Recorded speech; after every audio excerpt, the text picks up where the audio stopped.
تو بچوں آج ہم سوال کریں گے. کل ہم نے یہ 2 کوشچن کیے تھے، آج کوشچن نمبر 3 کریں گے. شکار کے وقت جمبو لوچن نے جنگل میں کیا منظر دیکھا؟ تو بچوں یہ سبق ہم نے پڑھا ہے.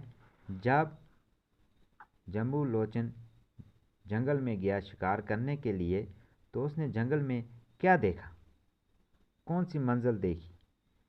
تو آپ اس کا کیا جواب لکھو گے؟ شکار کے وقت جمبو لوچن نے جنگل میں شیر اور بکری کو ایک ساتھ پانی پیتے دیکھا. کیا دیکھا؟ ہمارا جو کوشچن ہے نا، شکار کے وقت جمبو لوچن نے جنگل میں کیا منظر دیکھا، تو اس کا جواب کیا لکھنا ہے؟